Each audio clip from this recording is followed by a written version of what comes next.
Eh bien, Gilles, si Bonjour. tu es prêt, je vais te laisser la main, hein, Ok. bien évidemment. Eh bien, j'ai partagé mon écran. Hop.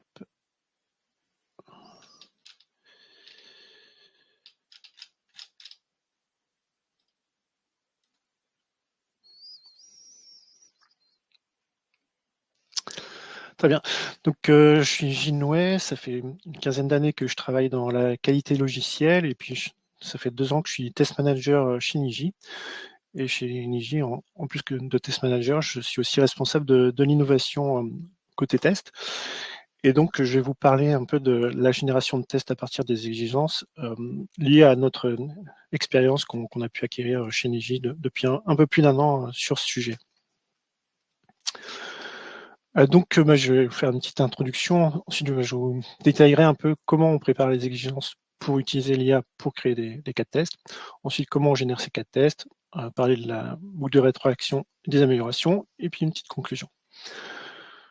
Donc, en fait, voilà, pourquoi je voulais vous parler de ce sujet. Enfin, voilà, on voit qu'on est parti d'un constat qu'on avait des exigences qui pouvaient être ambiguës, mal définies, incomplètes, qu'on avait des projets complexes, souvent avec des exigences conflictuelles incohérentes, qu'on avait un grand nombre de cas de tests à gérer manuellement, voilà, ce qui peut entraîner des erreurs, ce qui est répétitif et laborieux.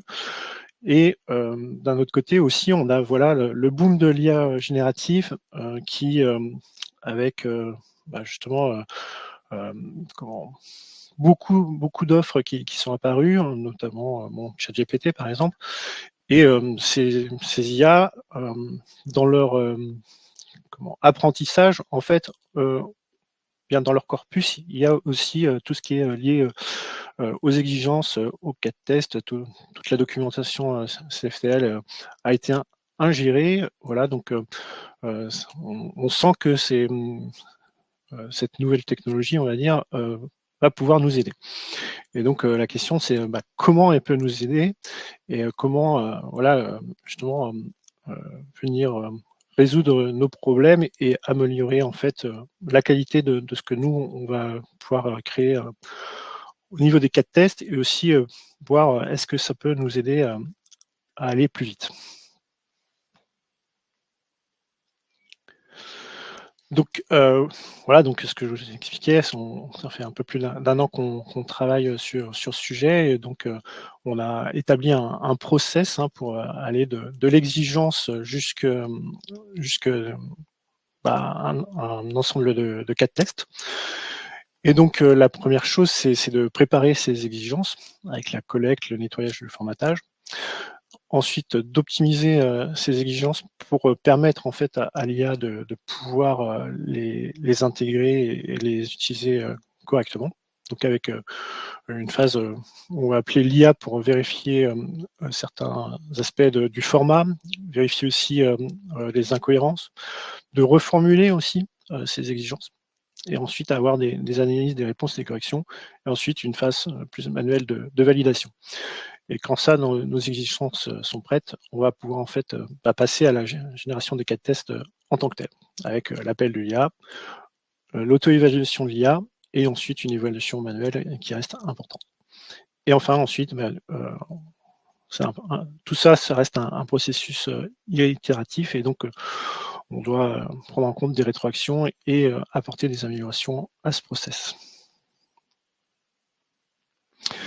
Alors, je n'ai pas, le but ici, c'est pas de vous expliquer comment prompter, mais voilà, je voulais quand même rappeler quelques conseils qui sont importants pour justement pouvoir interroger l'IA de façon efficace.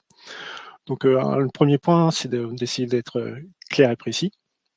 Ensuite, de définir le contexte, de poser une seule question à la fois, de donner un rôle à l'IA, de préciser le ton souhaité, de placer des limites, des règles et des contraintes, de définir les formats d'entrée et de sortie, de donner aussi des exemples de sortie, d'échanger en fait avec l'IA, c'est un peu ce que j'ai déjà dit, c'est un process itératif, donc voilà, il faut échanger pour atteindre le résultat souhaité, et donc ensuite réviser, améliorer et recommencer. Et on verra ça un peu plus en détail avec des exemples concrets. Donc la première partie sur la préparation des exigences. Donc il faut au départ justement collecter ces exigences donc dans vos outils habituels d'exigence et les exporter en fait sous forme de fichier. C'est ce qui est le plus simple. Ensuite, il y a une phase de nettoyage pour enlever certains éléments non pertinents et aussi permettre en fait d'avoir un texte brut à fournir à l'IA, ce qui simplifie. Donc cette phase de nettoyage, enfin voilà, je note par exemple d'enlever les images. Donc désormais il y a des IA qui peuvent prendre en compte des images, mais ça complexifie un peu ce process. Donc pour l'instant, on est resté sur le fait de ne pas intégrer les images. Donc voilà, par exemple, un exemple de prompt pour nettoyer les exigences. Donc là, on rappelle quelle est la tâche. Donc c'est de nettoyer la liste des exigences avec donc des règles. Donc de supprimer les commentaires, de supprimer les références aux images et de supprimer les annotations. Donc c'est forcément un exemple, mais on peut avoir d'autres règles et d'autres contraintes. Et bien sûr, on indique quel est le format qu'on attend. Donc c'est juste le texte brut des exigences. Et on voit donc alors là, j'ai fourni en fait toute une liste d'exigences que j'avais au préalable exportées. Et donc je l'ai fourni sous forme, en plus de mon prompt, sous forme de fichier PDF. Et donc il m'a sorti, on voit qu'il a trouvé justement pour plusieurs exigences des choses à supprimer et à nettoyer. Ce passage en fait est vraiment utile pour ensuite avoir des résultats pertinents. Ensuite, donc on repasse à un formatage pour avoir en fait quelque chose de cohérent à donner. Et donc là, de la même manière, en fait, on va lui expliquer le contexte et les différents éléments qu'on souhaite. Hop. Donc on voit en fait qu'ensuite, voilà, ça respecte les critères indiqués et on voit qu'il détecte, il reformule nos exigences.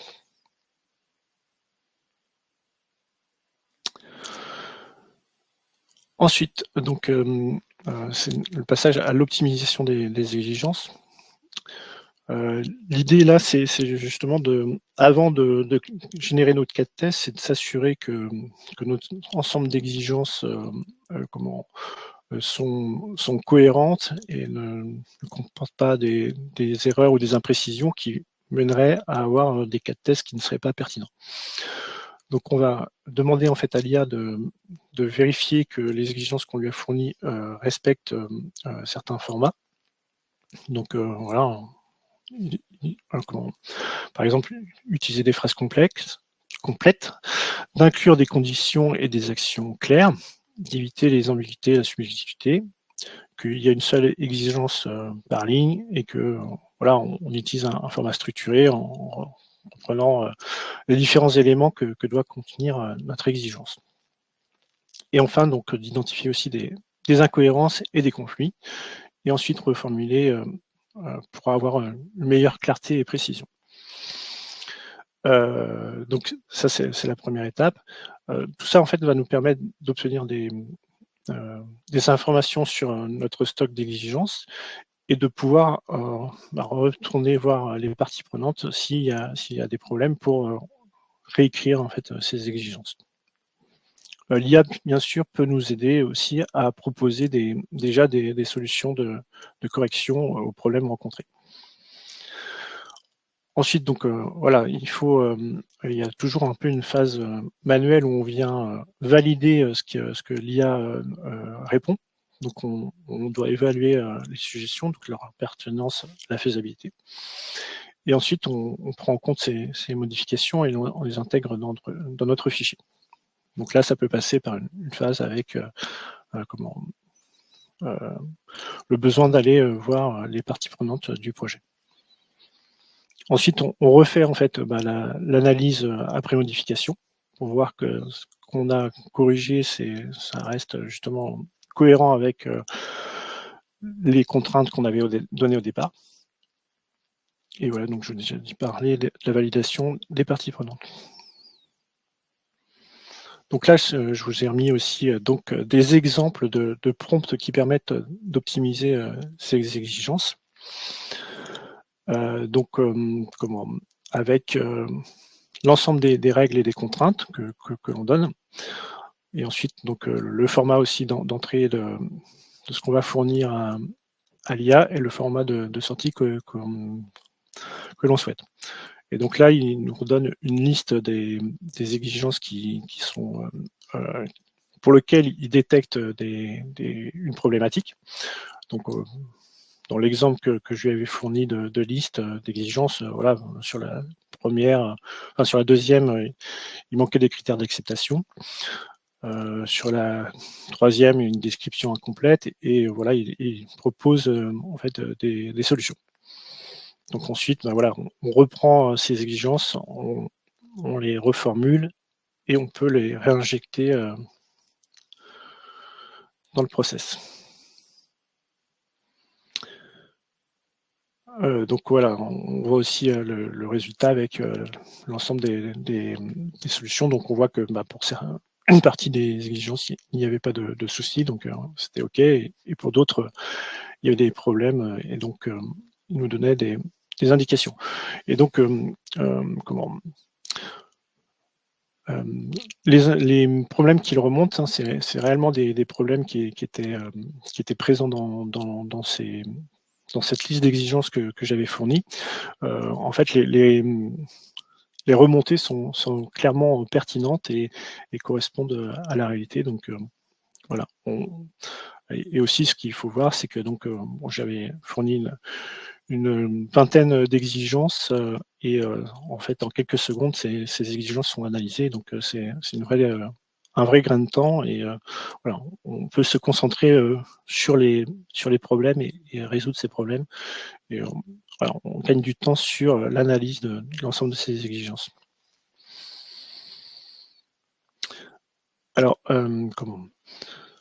juste pour dire aussi, donc là, je vous ai présenté un petit peu chaque étape de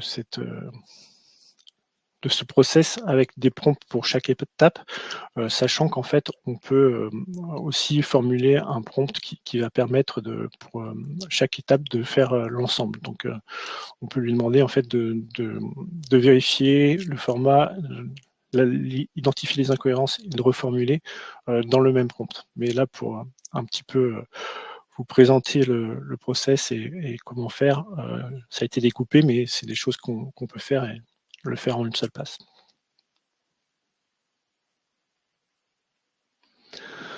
Ensuite, donc sur la génération des cas de test lui-même, donc le process est assez simple, hein. On va appeler l'IA avec justement cette liste d'exigences qu'on a extraites et qu'on a retravaillées pour avoir quelque chose d'utilisable par l'IA.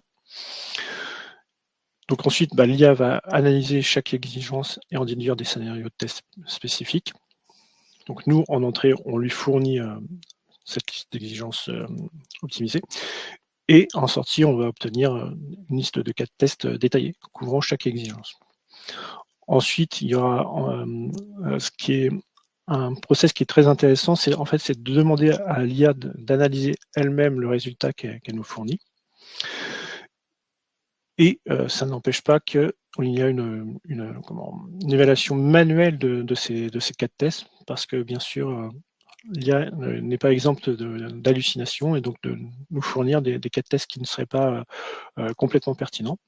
Donc soit des cas de test qu'il faudra écarter, soit des cas de test qu'il faudra affiner et donc repasser par une étape de réinterrogation de l'IA pour affiner et corriger ces cas de test.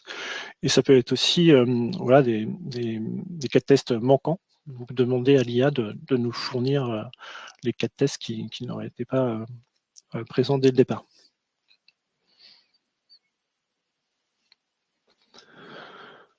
Donc, ce qui est important là dans le prompt de génération, c'est d'avoir justement une description assez précise des règles et contraintes et du format de sortie. Voilà, le prompt que je vous fournis n'est pas complet, hein. Il y a ce qui est important aussi, c'est de donner des exemples, ce qui va permettre à l'IA de donner des résultats beaucoup plus pertinents. C'est un des moyens en plus d'enrichir son contexte, hein. C'est quelque chose que j'ai pas encore évoqué, mais lorsqu'on envoie le prompt à l'IA avec notre liste d'exigences, on peut aussi fournir des informations sur le produit que l'on veut tester, qui va permettre de donner plus de contexte à l'IA pour fournir des cas de test plus précis. Donc, cette partie de prompting, c'est quelque chose qui quand même, au départ, prend pas mal de temps, est assez chronophage. Pour obtenir un prompt qui soit efficace, c'est un vrai travail. Après, par contre, quand ce prompt est fait, on peut le retravailler sur les règles, sur les exemples que l'on fournit pour coller aux différents projets pour lesquels on veut avoir une génération de cas de test. Et donc on voit aussi que on peut avoir des résultats assez intéressants, donc avec un formalisme. Donc là, j'ai choisi d'avoir un formalisme classique, hein, avec action et résultats attendus, mais on peut lui demander aussi, bien sûr, de générer directement des cas de test au format Gherkin, par exemple. Ça fonctionne très bien. Et voilà, donc on voit qu'on a quelque chose d'assez structuré et assez complet, hein. Voilà, dans les tests qu'on a pu faire, on obtient très rapidement un nombre important de cas passants, de cas d'erreurs, de cas aux limites. Voilà, donc ça c'est une vraie accélération. Par contre, il y a quand même cette phase de validation à réaliser, donc validation manuelle. Donc il faut vraiment voir l'IA comme un assistant, quelqu'un qui est là, comme si on avait un collègue avec qui on peut discuter. Donc bien sûr, vous n'iriez pas discuter avec votre collègue sans avoir au préalable travailler sur le sujet et approfondir le sujet pour connaître le sujet, pour pouvoir discuter avec lui des cas de test à générer. Donc là, c'est pareil avec l'IA, il faut avoir fait ce travail d'appropriation du projet et du contexte pour être en capacité de valider rapidement ce que l'IA propose et de pouvoir ensuite de le relancer. Donc c'est vraiment, il faut l'imaginer comme un assistant, une aide à la génération des cas de test. Donc voilà, on voit, hein, c'est la suite de la réponse en fait à la demande, et on voit que ça nous donne plusieurs cas passants, plusieurs cas d'erreur, plusieurs cas aux limites. Hop. Et donc oui, de la même manière ensuite, en fait, il y a toute une phase de rétroaction et d'amélioration quand on obtient cette liste de cas de test. Donc il faut bien sûr itérer, donc ce que j'expliquais, hein, enfin voilà, quand on valide, il faut ajuster et reformuler les prompts pour obtenir des résultats plus pertinents. Il ne faut pas hésiter non plus justement à faire une discussion avec l'IA pour permettre d'affiner les cas de test générés, pour pouvoir en avoir des supplémentaires si nécessaire, mais aussi pouvoir en modifier et en écarter certains qui ne seraient pas du tout pertinents. Voilà, donc ça, c'est vraiment, il faut itérer. Et ensuite, plus globalement, en fait, il faut intégrer de l'amélioration continue, donc retravailler justement notre prompt, rajouter des éléments, parfois justement modifier les exemples qu'on donne. Voilà. Il ne faut pas non plus hésiter à aller donc là, moi, les exemples que je vous ai montrés, c'est fait via ChatGPT. Mais bon, il y a d'autres LLM qui sont très intéressants, hein, comme Gemini ou Claude, qui donnent aussi des résultats très pertinents. Mais selon le contexte, selon le métier qu'on adresse, eh bien, parfois, certains LLM sont plus performants que d'autres. Là, je ne saurais pas vous dire actuellement quels sont les critères qui font qu'un LLM est plus performant que l'autre pour un métier donné. Mais justement, là, il faut tester, il faut essayer de voir et comparer un petit peu les résultats. Et donc ça rentre dans l'amélioration continue, et donc voilà, justement de planifier, ensuite de tester, de mesurer les écarts, et ensuite corriger et améliorer, et continuer à utiliser l'IA. Je vais un peu vite. Hop. Donc, oui, alors en conclusion, donc, le process que je vous ai montré, c'est un process encore artisanal. C'est un process qu'on utilise pratiquement tous les jours au sein de la Digital Testing Factory. Voilà, ça nous a permis d'avoir en fait des cas de tests qui sont plus homogènes, puisque justement ils respectent les contraintes qu'on a données de rédaction. Donc ça nous permet d'avoir une meilleure qualité vis-à-vis de cette production. Ça nous permet aussi d'avoir un petit peu de gain de productivité, enfin en tout cas de s'éviter cette tâche de rédaction qui peut être un peu fastidieuse, mais qui n'empêche pas quand même d'avoir une validation. Ça reste artisanal parce que voilà, il faut aller récupérer les informations des outils, des exigences, les intégrer dans dans les interfaces d'échange avec les LLM. Et ensuite, les résultats fournis par ces LLM, il faut bien sûr on va les utiliser dans le cadre habituel de nos cadres de travail, donc les réinjecter dans des outils de management de test, ce genre de choses. Donc il y a tout un process encore manuel à faire par rapport à ça. Ce qu'on voit, c'est qu'il y a justement les outils de management de test commencent à se mettre à l'IA, et donc de permettre de générer ces cas de test directement dans les outils.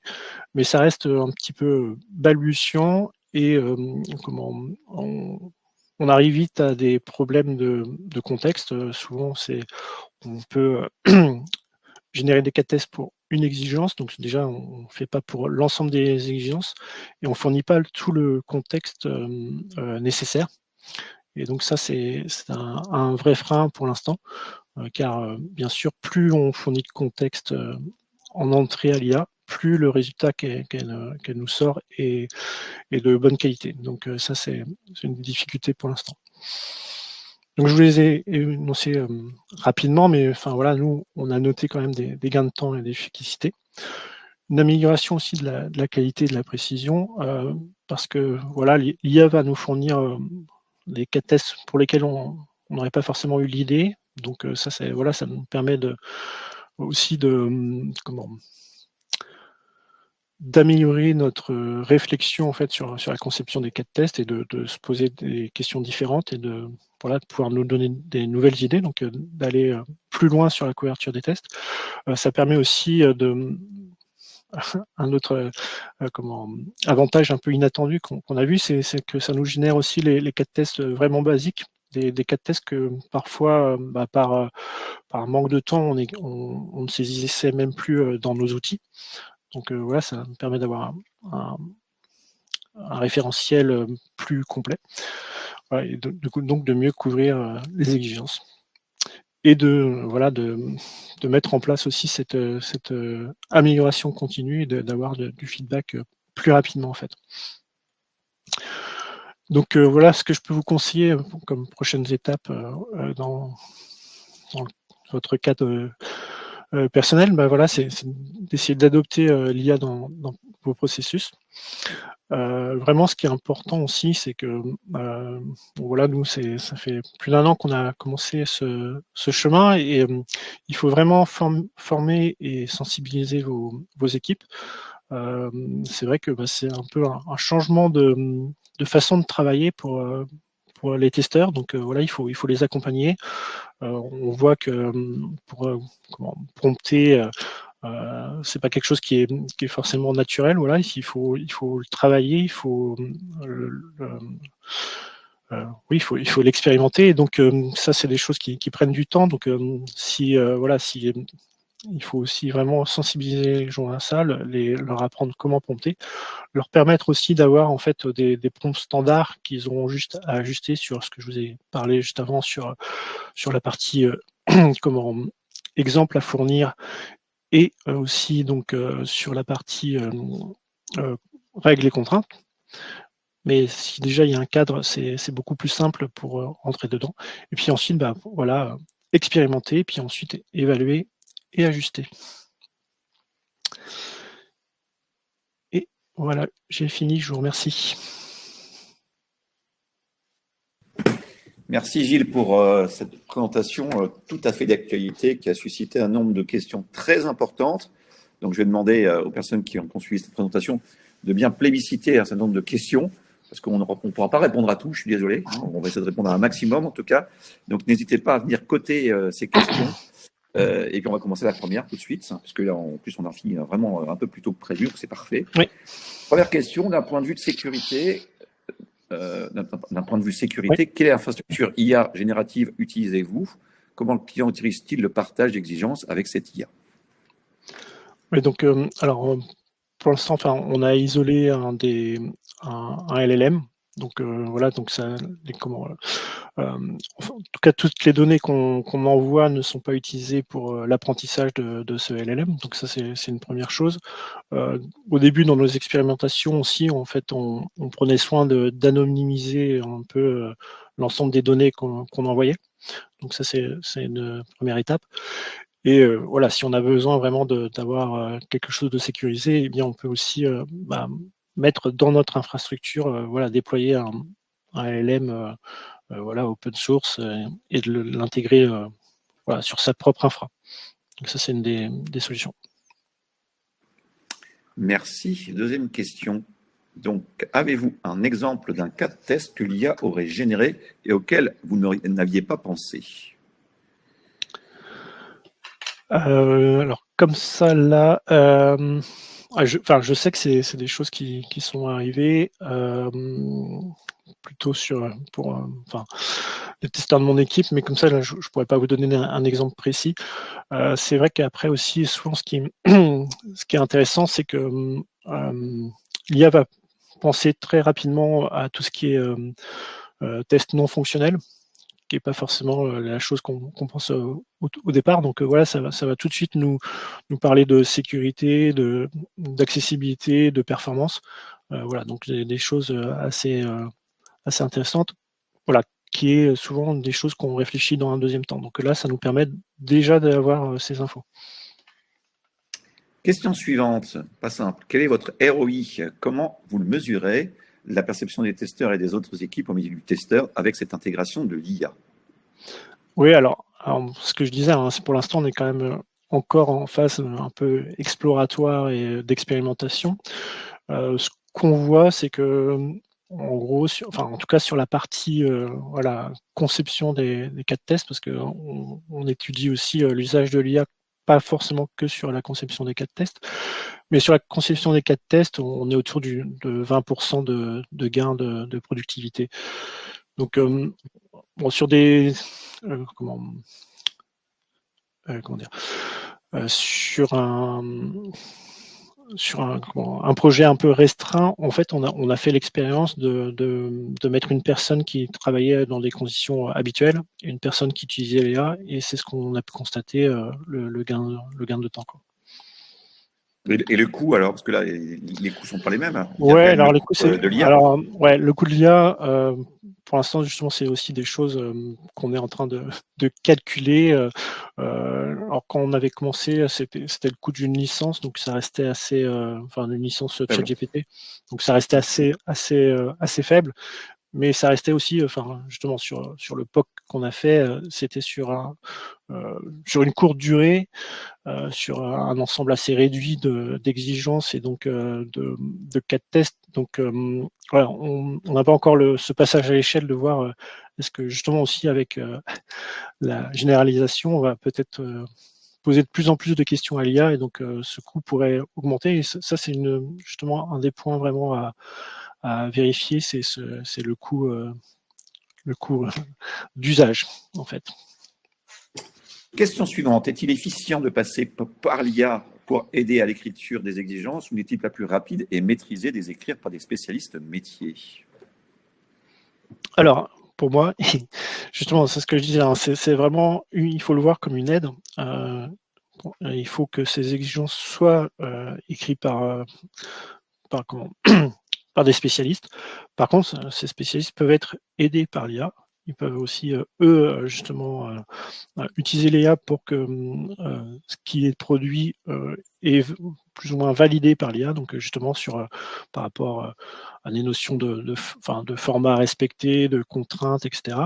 Ensuite aussi, voilà, ce qui est l'intérêt de l'IA, c'est que ça peut gérer une quantité très importante d'informations. Donc si on fournit plusieurs centaines d'exigences, bah, un humain aura un petit peu de mal à trouver rapidement quelles sont par exemple, les exigences qui sont opposées, enfin pour lesquelles il y a des contradictions, ou ceux qui sont en doublon, ce genre de choses, alors que l'IA le fera justement très rapidement. Mais à la base, pour moi, ça doit rester écrit et validé par des experts.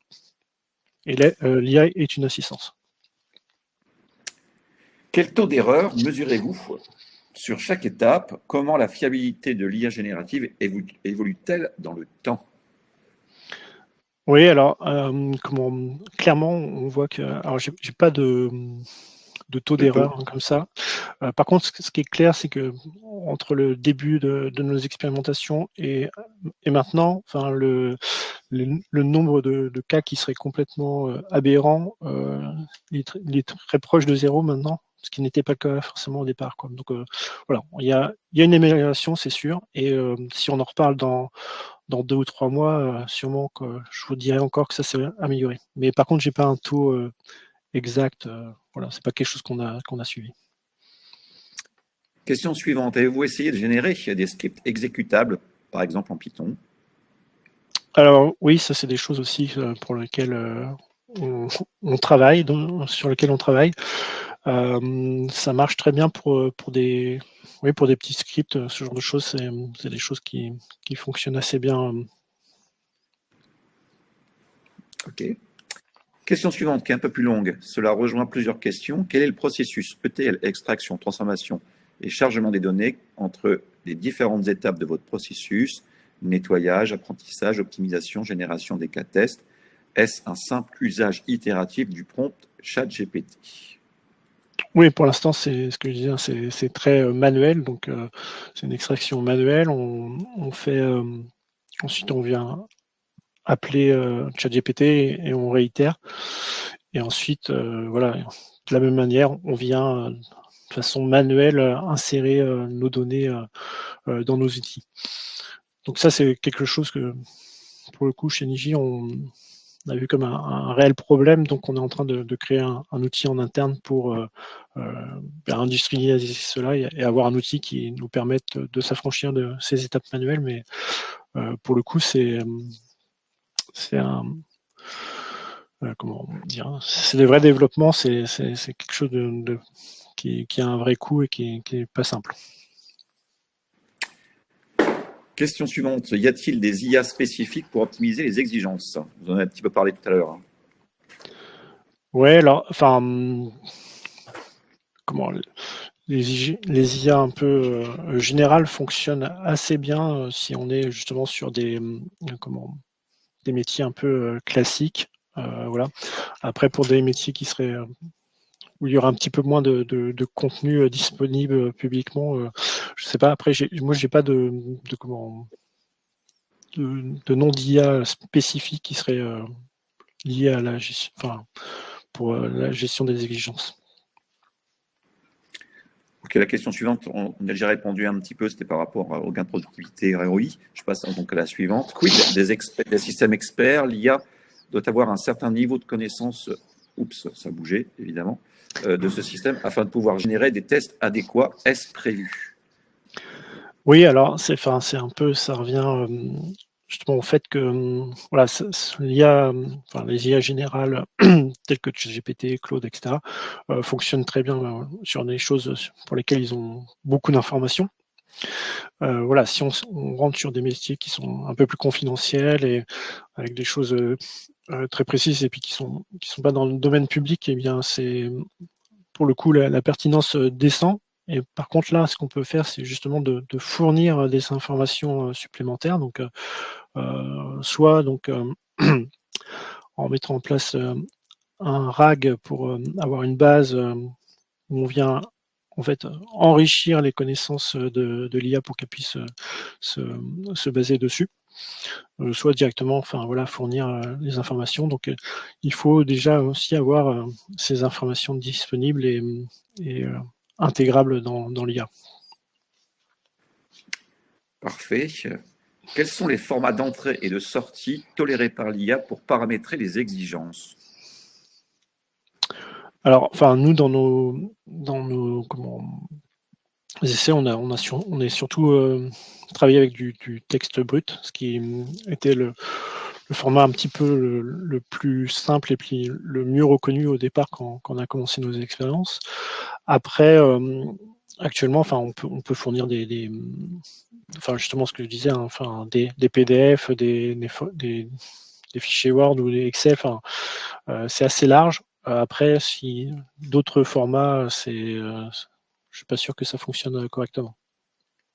Mais ça, c'est aussi des choses qui évoluent très rapidement. Bon, il y a une question sur la fuite de données, mais on y a déjà répondu un petit peu par rapport aux différentes solutions de sécurité. Est-ce que l'IA donne pour elle-même le modèle optimal de prompt selon les usages? Alors oui, c'est quelque chose qu'on peut faire en fait, c'est d'expliciter le prompt qu'on souhaite obtenir, et en fait l'IA va nous donner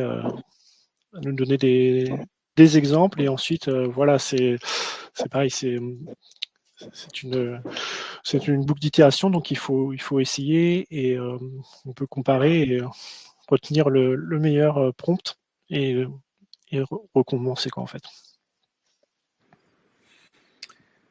Alors, il y en a un qui a noté le slide 4, optimisation des exigences. En quoi l'IA est-elle nécessaire dans cette partie? Alors là, en fait, c'est de permettre justement ce que j'expliquais, enfin, la possibilité de l'IA de, voilà, en lui fournissant un grand nombre d'exigences, de rapidement fournir quelles sont celles qui seraient en contradiction, celles qui seraient en doublon, pour lesquelles il manquerait des informations. C'est là où l'IA est utile. Ça nous permet justement d'être plus efficace, plutôt que de parcourir cette liste qui peut être assez longue d'exigences. L'IA nous faire déjà, on va dire, une partie du travail en pointant les exigences sur lesquelles il faut aller retravailler en fait. Allez, on va faire quelques questions encore, encore un peu le temps. Les cas de tests générés sont-ils variabilisés, donc intégration d'une partie des jeux de données, et factorisés, appel à des cas de tests génériques pour éviter la redondance dans le référentiel de tests générés? Alors, paramétriser ça, oui, c'est assez facile à faire. Pour les factoriser, c'est un peu plus compliqué. C'est des choses qui peuvent être faites, mais c'est pareil, c'est aussi, si on part d'un référentiel de test existant, il faudrait fournir ce référentiel pour que justement l'IA connaisse les cas de tests déjà existants, et donc savoir ceux pour lesquels voilà, il y a une factorisation possible. Donc c'est un petit peu plus compliqué à mettre en place, et c'est des choses aussi qui peuvent être faites, mais qui sont un peu plus compliquées. Les cas de tests générés sont-ils automatisables, exploitables directement sans retouche par un automate type développé par UFT, Gherkin, Selenium, etc. Alors, c'est pas quelque chose qu'on a, pour l'instant, qu'on a expérimenté, mais enfin, a priori, le Gherkin qui est généré par l'IA est correctement fait, donc de la même manière qu'un cas de test qui serait généré créé par un testeur. Ok. Et une autre question qui est arrivée là, qui était ici. Oui, la proposition de l'IA générative alias ChatGPT vous donne-t-elle une granularité, découpage fonctionnel des exigences satisfaisantes, niveau use case, feature, US, etc. Oui, bah là, c'est pareil. La granularité dépend vraiment de ce qu'on lui demande dans notre prompt et de ce qu'on lui fournit. Donc, si on lui fournit la bonne granularité et avec l'expression du besoin bien réalisé, bien oui, on obtient le bon niveau. Ok. La reformulation de l'exigence est-elle faite avant ou après sa validation par les parties prenantes? Alors, en fait, l'idée, c'est justement de faire, de reformuler, d'aller voir les parties prenantes avec déjà une proposition, en fait, pour justement déjà, comment initier en fait la discussion avec les parties prenantes et d'apporter déjà une proposition. Et donc c'est réalisé avant. Ok. Si j'ai bien compris, la partie nettoyage, l'IA permet un balayage rapide et efficace pour éliminer tous les éléments superflus, commentaires, images, etc. Oui. Bon, réponse rapide, il n'y a pas de C'est problème, ça. donc c'est oui. Oui, c'est oui. Si nous estimons qu'il manque des CDTS suite à l'intervention de l'IA, peut-on compléter manuellement ou doit-on réécrire l'exigence afin que ce soit l'IA qui nous les génère? Alors, là, il y a plusieurs solutions, j'ai envie de dire. Enfin, si on se rend compte qu'il manque un cas de test et que, enfin voilà, on maîtrise assez. Enfin, ça peut être parfois plus rapide de l'écrire, de l'ajouter manuellement.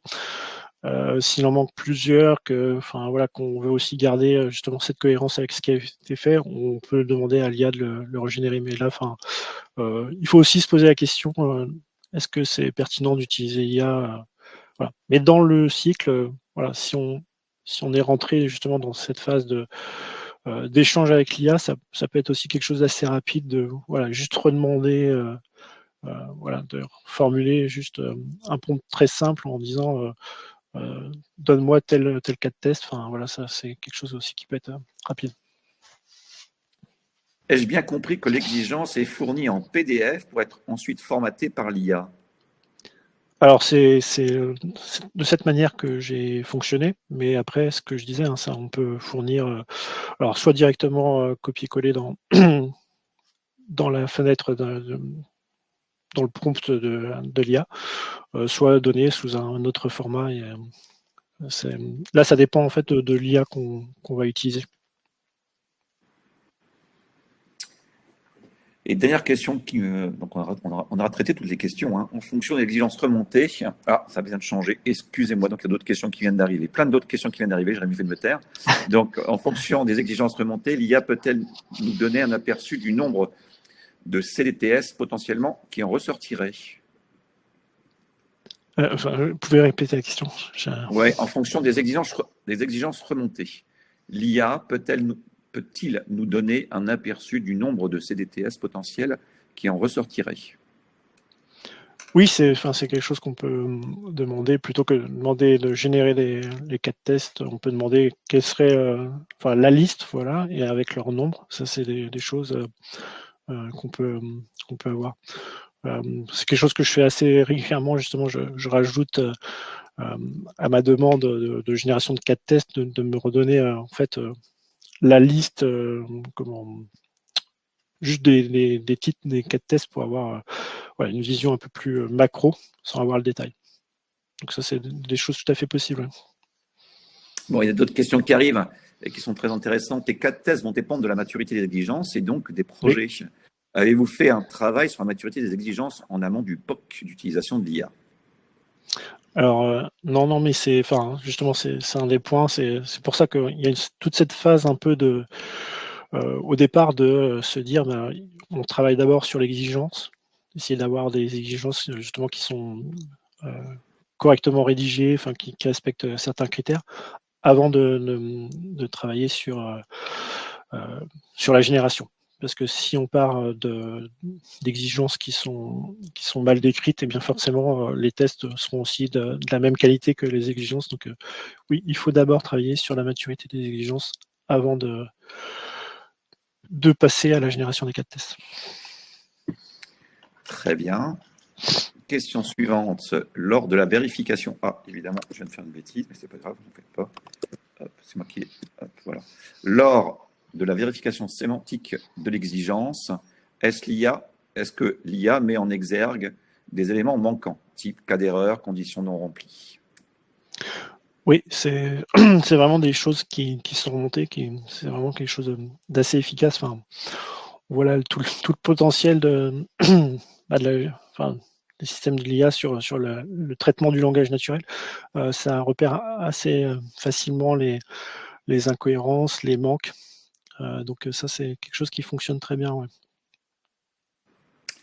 Bon, question assez classique. Hein. Si la réponse de l'IA nous semble erronée, est-il en mesure de prendre en compte notre retour pour améliorer ses futurs retours?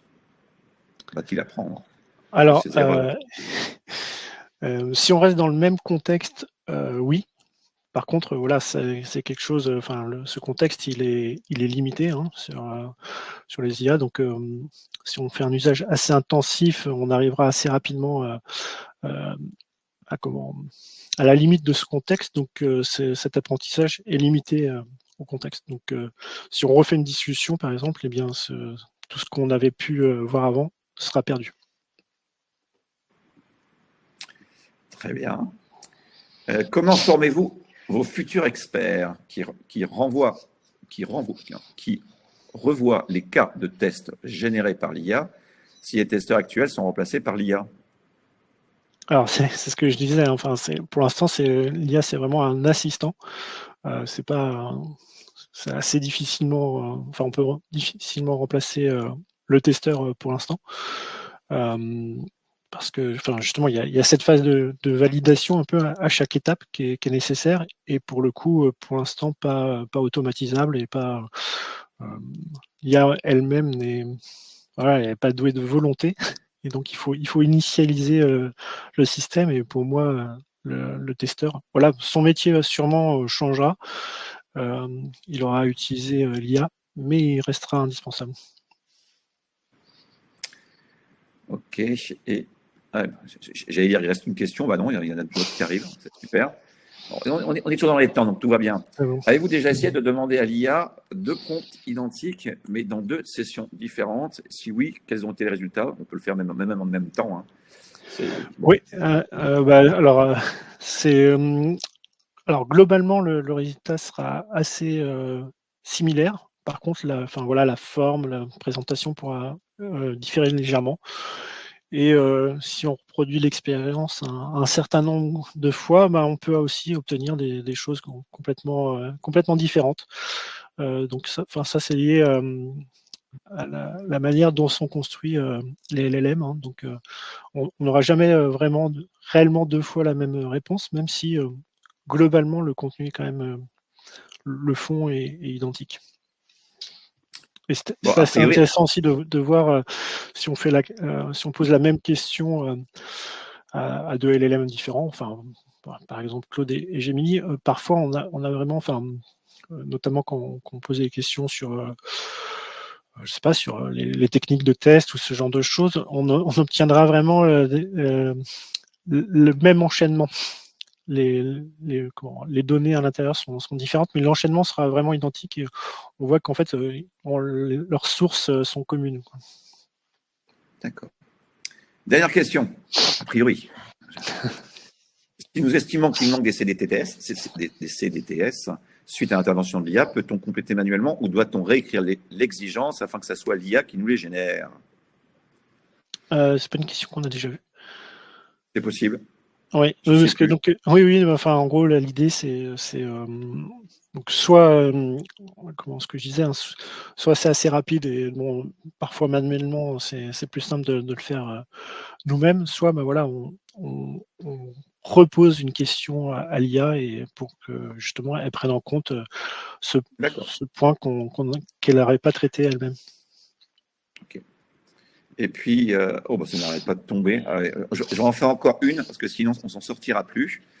Avez-vous identifié des solutions logicielles qui génèrent des scénarios de test à partir des exigences sans passer par l'IA générative de type prompt? Si oui, lesquelles?